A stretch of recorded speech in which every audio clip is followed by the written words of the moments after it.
कृषि दर्शन कृषि दर्शन कृषि दर्शन कृषि दर्शन कृषि दर्शन कृषि दर्शन। कृषि दर्शन कार्यक्रम में जतरू भाई बटले बहुत बहुत जोहार और साथ ही रुमकी का भी आप सभी को नमस्कार। का हाल समाचार? बहुत बढ़िया, आप कैसे हैं? एकदम हम बहुत बढ़िया है और बहुत दिन बाद भेंट हुआ थे। जी हाँ, सब और लगभग साथ ही बहुत सप्ताह सारी हुए। जानकारी भी लेकर आए हैं हम लोग। का जानकारी करुआ थी बताई दो फट से। जैसे ही हम कार्यक्रम की शुरुआत करते हैं, हमेशा की तरह हम दिखाते हैं कृषि समाचार, जिसके अंतर्गत ढेर सारी जानकारियाँ हम एकदम, लेते हैं। एकदम। तो बिना कुछ कहे हुए जल्दी से देख देख लेते लो हैं चाहे। कृषि समाचार। नमस्कार, कृषि समाचार में आपका स्वागत है। आपके साथ मैं हूं सबा गुलरेज। आइए देखते हैं आज कृषि समाचार में क्या है खास। बीते साल राज्य में विभिन्न फसलों का हुआ 5 लाख मीट्रिक टन से भी अधिक उत्पादन। तरबूज के बेहतर उत्पादन के लिए लगाएं अर्का माणिक या सुगर बेबी। इस मौसम में सूकरों के आहार, आवास और स्वास्थ्य पर दें विशेष ध्यान। और अब समाचार विस्तार से। नई कृषि तकनीक से सब्जी फसलों की उन्नत खेती करने के लिए राज्य के किसान ICAR पलांडू, आत्मा और कृषि विज्ञान केंद्र से जानकारी हासिल कर सकते हैं। इसके लिए किसान इन केंद्रों में प्रशिक्षण भी ले सकते हैं। जानकारी के लिए अभी आत्मा और कृषि विज्ञान केंद्र ये दोनों हर जिले में सक्रिय हैं, कार्य कर रहे हैं। उनसे मदद मांगी जा सकती है और उनके मदद से वो हमारे केंद्र पे भी आ सकते हैं, प्रशिक्षण भी प्राप्त कर सकते हैं, 3 दिवसीय प्रशिक्षण ले सकते हैं। और वैसे कई तरह के हमारे जो प्रगतिशील किसान जो कई जगहों पे हैं वो खुद इसका प्रयोग कर रहे हैं, उनसे भी वो बातचीत करके इसके बारे में जानकारी ले सकते हैं।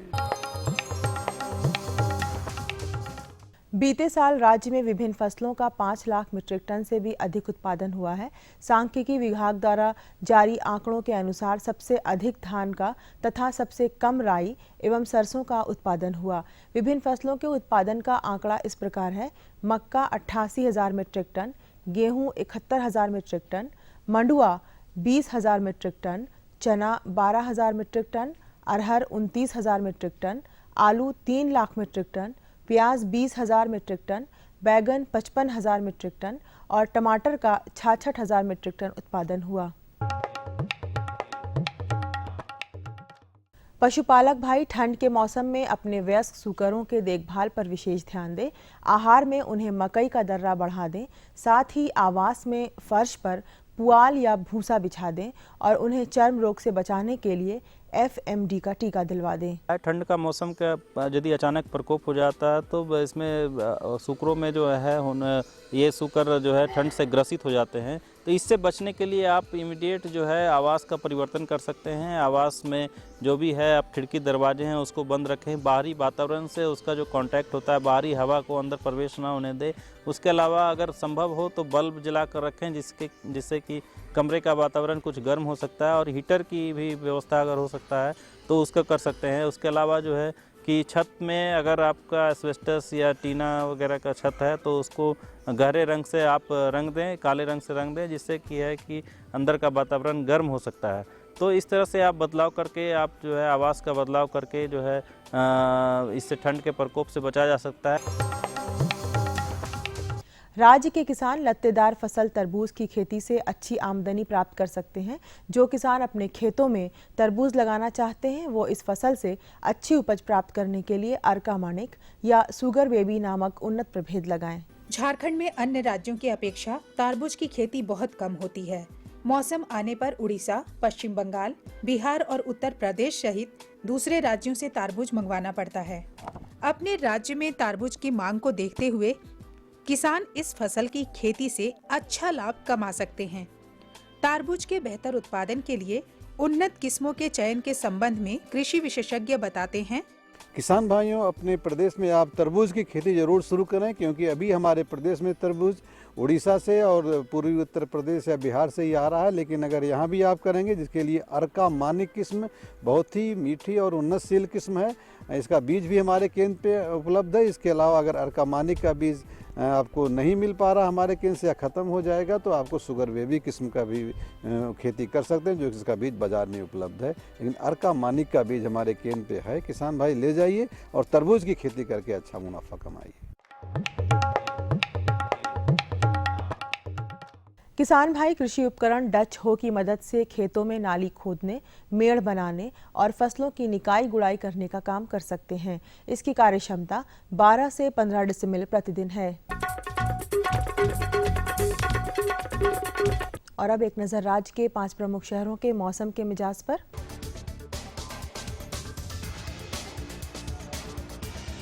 आज राज्य के 5 प्रमुख नगरों के अधिकतम और न्यूनतम तापमान कुछ इस प्रकार दर्ज किए गए। रांची का अधिकतम तापमान 27 डिग्री सेल्सियस और न्यूनतम 10 डिग्री सेल्सियस रहा। जमशेदपुर का अधिकतम तापमान 30 डिग्री सेल्सियस और न्यूनतम 15 डिग्री सेल्सियस। मेदिनीनगर का अधिकतम तापमान 28 डिग्री सेल्सियस और न्यूनतम 12 डिग्री सेल्सियस। देवघर का अधिकतम तापमान 30 डिग्री सेल्सियस और न्यूनतम 15 डिग्री सेल्सियस। और धनबाद का अधिकतम तापमान 31 डिग्री सेल्सियस और न्यूनतम 18 डिग्री सेल्सियस रहा।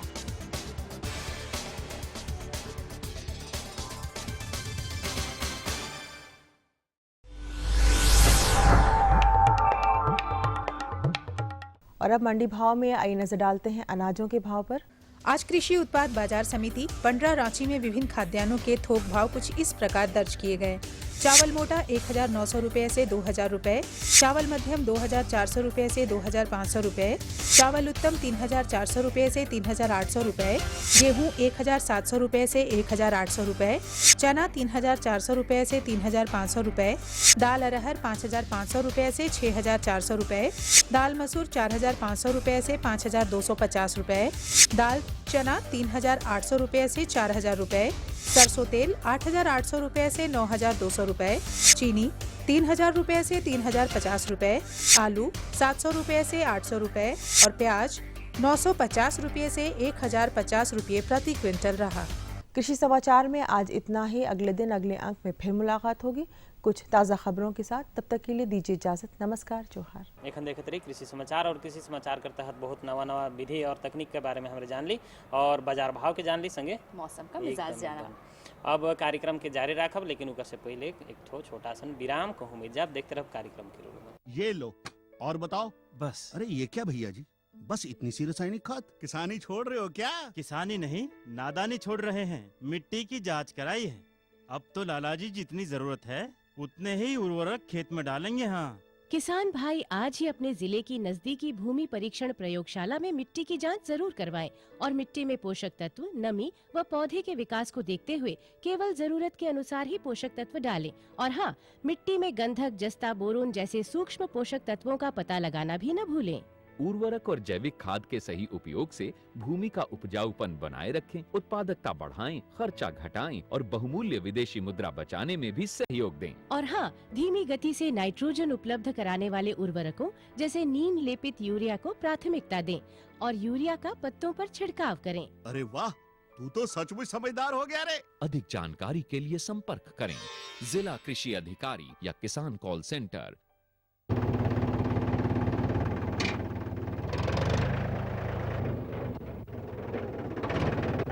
अरे हरकू वाह, बीज, कीटनाशक और आज खाद भी। अरे इतना खर्चा कहाँ से? अरे खर्च की चिंता किसे है, मेरे पास है ये किसान क्रेडिट कार्ड। कार्ड? अरे बैंकों द्वारा जारी इस कार्ड से किसान उसकी सीमा तक की रकम कभी भी बैंक से निकलवा सकता है और खेती बाड़ी की सामग्री कभी भी खरीद सकता है।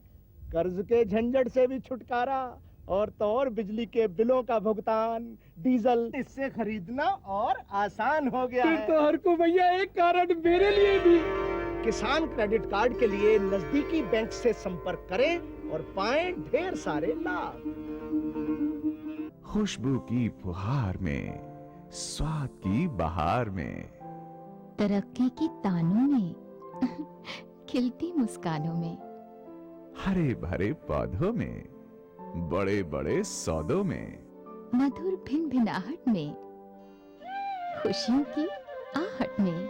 NHM बागवानी मिशन,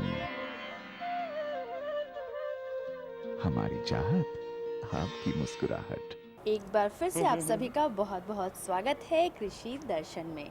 एकदम नगद बात कहली और देखो जानकारी का अब दौर शुरू हो जाते। जानकारी किसन है बहुत बढ़िया और टेस्टी जानकारी है। अब आप सोच रहे होंगे एकदम, टेस्टी एकदम। जानकारी क्या है। हाँ, तो बताइए तो एक नया नहीं कहेंगे, बहुत ही पुराना है, लेकिन झारखंड में इसकी एकदम अब नवा। बहुत डिमांड हो रही है और इसकी खेती के लिए भी बहुत सारे आसार भी हैं। अच्छा। अब आप जानना चाहेंगे कि क्या एकदम है एकदम आखिर? एकदम जाने खोजा भाई। उमन भी सोचा था भाई कि फट से बता देते हैं रोटी भौजी। लाल लाल सा प्यारा सा स्ट्रॉबेरी। अरे बड़ा नगद बात। देखो स्ट्रॉबेरी तो हमरे मन खा ही जरूर, और विदेश देश विदेश में एकर खेती होवेला, लेकिन झारखंड में बहुत कम सीमित में एकर खेती करल जाए। और अभी इसकी जो शुरुआत है बहुत कम हुई है, लेकिन अगर इसकी शुरुआत लोग किसान जो हमारे हैं वो करना चाहें तो बहुत ज़्यादा आमदनी का जो है द्वार खुल जाएगा। और देखो इकर सबसे बड़ा खासियत है कि इकर में ना रोग कीट व्याधि कुछ नहीं लागेला, मैंने एकदम लगाए देना है खेत में और एकदम बड़ा नगद तरीके से पैसा और मार्केट में डिमांड भी काफ़ी ज़्यादा है। बहुत डिमांड है।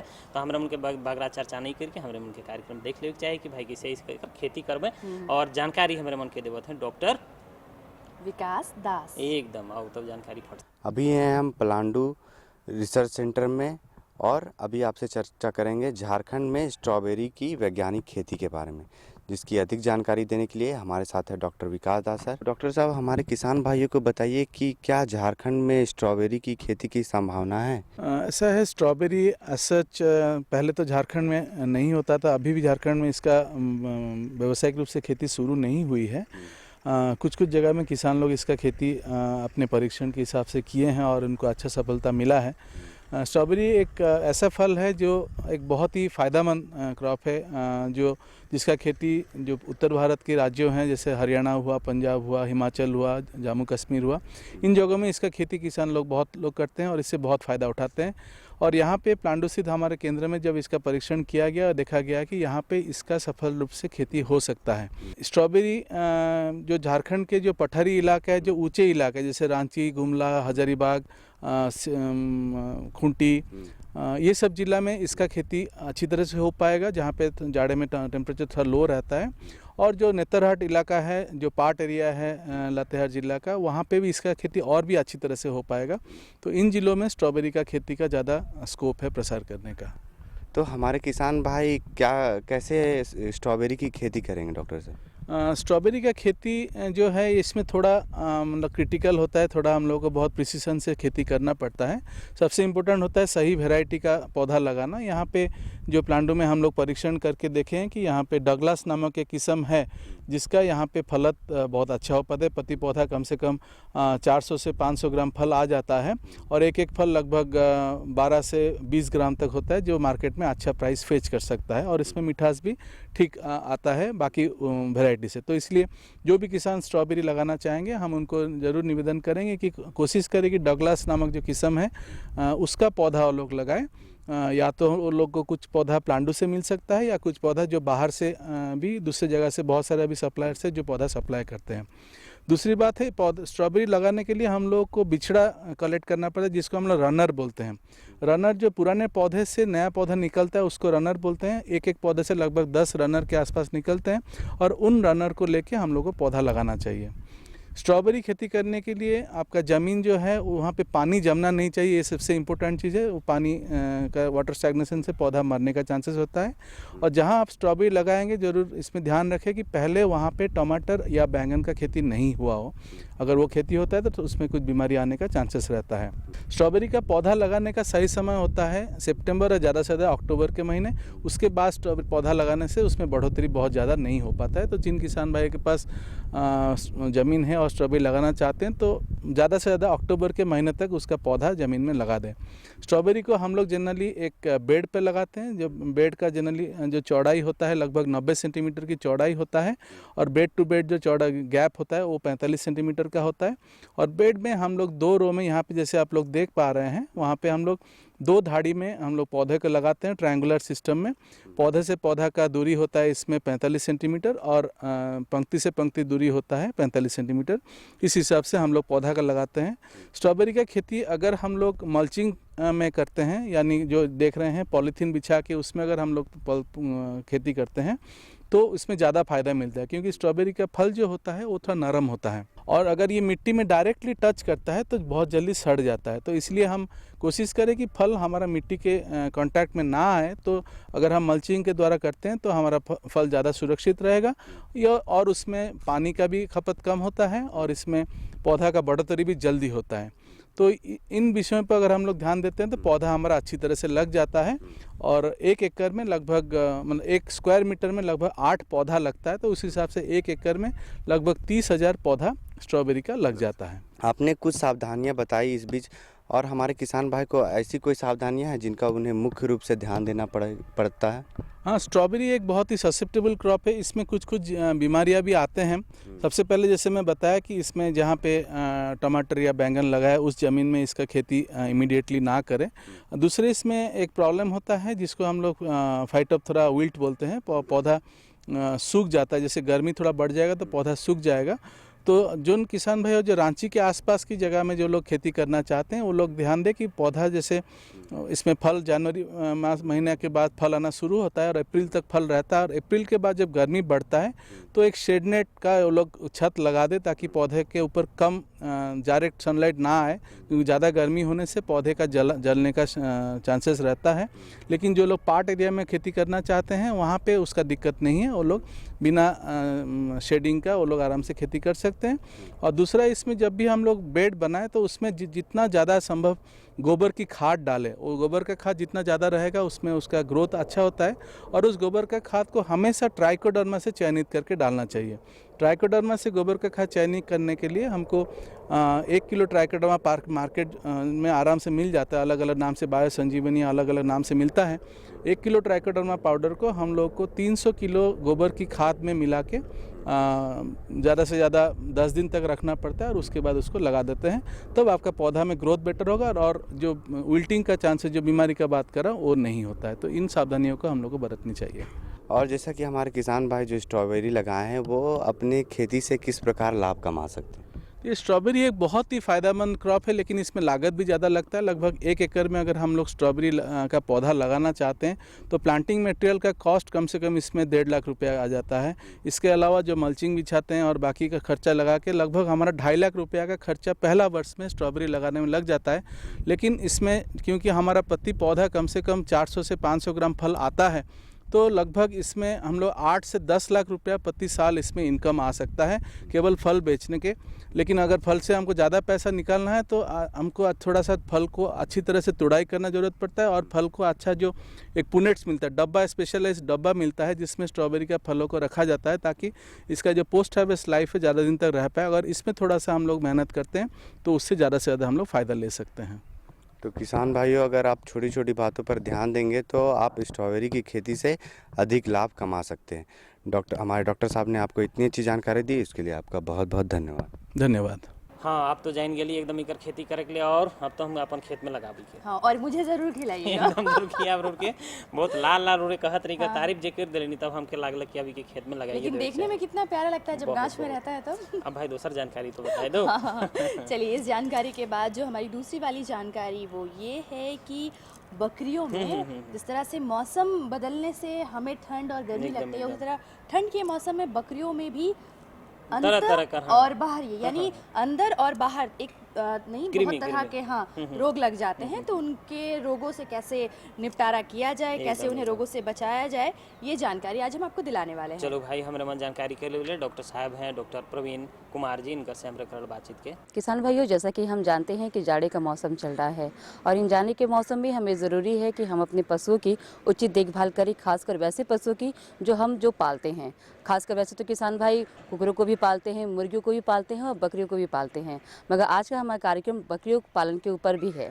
तो इसके बारे में विशेष जानकारी देने के लिए आज हमारे साथ हैं औषधि विभाग के कन्या वैज्ञानिक डॉक्टर प्रवीण कुमार। सबसे पहले हम चर्चा करेंगे अंदरूनी रोग के बारे में। अंदरूनी रोग जो कृमि रोग है उनका क्या प्रकोप है, कैसे लगता है, उसके बारे में आप हमें बताएं। ये जो कृमि जो होते हैं अंतः कृमि जो अंतर में कृमि जो, तो वो जो चारागाह में जनरली रहते हैं। जैसे जो हमारे पशुएं हैं वो चारागाह में ही चरते हैं और वहीं पर उनका अपना जो मल है वो वहीं पर निकलता है। तो जो जितना भी कृमि जो पेट का कृमि होता है वो मल के द्वारा उस चारागाह में आ जाता है और फिर वो चारागाह में दूसरे पशु आए, चाहे वही पशु आए, तो फिर उसको फिर घास वगैरह जो चाहे पुआल है वो खाते हैं, तो फिर वो पेट में चला जाता है। तो ये एक साइकिल बना हुआ है। और पशुओं के लिए जो आप चारा लाते हैं या चारागाह में जहाँ पे जो भी रहता है, तो उसमें वो आ जाता है। तो इसमें आता है तो ये सबसे पहले पेट में जाकर उसका जो अंडा से लार्वा बना, फिर एडल्ट हुआ, बड़ा होता है, और उस प्रोसेस में वो बहुत जगह से गुजरता है। कुछ जो कृमि जो होते हैं वो लीवर के एफिनिटी रहता है, लीवर को ज़्यादा इफेक्ट करते हैं। कुछ कृमि होते हैं जो आपको आंतों में, छोटी बड़ी आंत, छोटी आंत, उसमें इफेक्ट करते हैं। तो वो जहाँ जहाँ पर उनका अपना जो उनका रहने का जहाँ पर जगह होता है, वहाँ पर जाकर वो वहाँ पर रुक जाते हैं, और वहाँ से फिर वो अपना जब बड़े हो जाते हैं तो वहाँ पर उस चीज़ को पकड़ लेते हैं, और वहाँ से फिर वो जैसे आंत में पकड़ लिए तो वहाँ से फिर खून निकलना शुरू हो जाता है, और धीरे धीरे खून निकलेगा तो वो कुछ पता नहीं चल पाता है। ऐसे पता चलेगा कि काला पैखाना, बहुत ज़्यादा ब्लीडिंग हुआ तो काला पैखाना आएगा, नहीं तो डायरिया होता है, काफ़ी तेज़ी से डायरिया होगा, मतलब दस्त होगा काफ़ी। और वो जो कृमि पेट में है तो वो जो खाना है उसको भी वो खाएंगे, तो दो अफेक्ट करता है, एक तो खाना की कमी हो जाती है और डायरिया हो जाता है। तो इससे जो है पशु जो है कमज़ोर हो जाते हैं। तो एक पशु जब कमज़ोर हो जाएंगे तो उसमें और भी दूसरे बीमारियां होने की संभावना अधिक हो जाती है, क्योंकि एक पशु कमज़ोर है और दूसरा स्ट्रेस में, तनाव में है, पेट में उसका कीड़ा है तो तनाव में रहता है, तो वो उससे दूसरे बीमारी भी होने की संभावना अधिक हो जाती है। सब ये तो हुई बीमारियों के बारे में, तो इससे जो है वो कैसे बचाव किया जा सकता है, हम वो हमारे किसान भाई जरूर जानना चाहेंगे। इसके बचाव के लिए जो कृमिनाशक दवाइयाँ उपलब्ध हैं, जो दवाइयाँ दी जाती हैं वजन के अनुसार जो दी जाती हैं, तो जो अगर छोटे पशु हैं जो 10 किलो 12 किलो के जो बकरियाँ होती हैं, चाहे भेड़ हैं, तो उसमें एक फेनबेंडाजोल का पैनाक्योर के नाम से 150 ग्राम mg का एक आता है, एक गोली इसको खिला दें, और फिर हर 2 महीने में उसको खिलाते चले जाएं, तो जिससे कि जो पेट में जो कीड़ा, उसका साइकिल जो बना हुआ है वो कम होता चला जाएगा। तो हम लोग पूरी तरह से तो कीड़ा को ख़त्म नहीं कर पाते हैं, लेकिन यह है कि उसकी जो उपस्थिति जो पेट में है उसको कम कर देते हैं। तो इससे होता है कि कीड़ा पेट में नहीं रहेगा तो उसको डायरिया नहीं होगा, दस्त नहीं होगा, भोजन जो उसको खाएगा वो पचेगा और वो पूरे उसके शरीर में लगेगा, और जिससे उसका उत्पादन बढ़ेगा, या तो दूध उत्पादन में हो या फिर उसको दूसरे काम में जो लगाते हैं, या फिर जो बच्चे के लिए होगा तो उसमें उसको अधिक मिलेगा। कृमि रोग के बारे में, जो बाहरी जो कृमि रोग लग जाते हैं उसका प्रकोप क्या होता है और इसे कैसे निदान पा सकते हैं, वो भी आप हमारे किसान भाइयों को बताएं। बाह्य कृमि भी बहुत खतरनाक होते हैं। उसमें क्या होता है कि एक तो पहला काम होता है कि वो खून चूसते हैं, तो डायरेक्ट उनका खून की कमी, एनीमिया हो सकता है, और दूसरा है कि बहुत से रोग के कीटाणु ट्रांसफ़र हो जाते हैं उसके कीड़े से उस पशुओं में, बकरियों में या इसमें। तो इसमें 2 तरह से पशुओं को हानि होती है, एक तो खून की कमी, एनीमिया हो गया तो उसमें वो उसका कमजोरी हो गई, और उसमें फिर दूसरा बीमारी होने की संभावना है। दूसरा हुआ कि ये दूसरे बीमारी भी फैल जाएगी।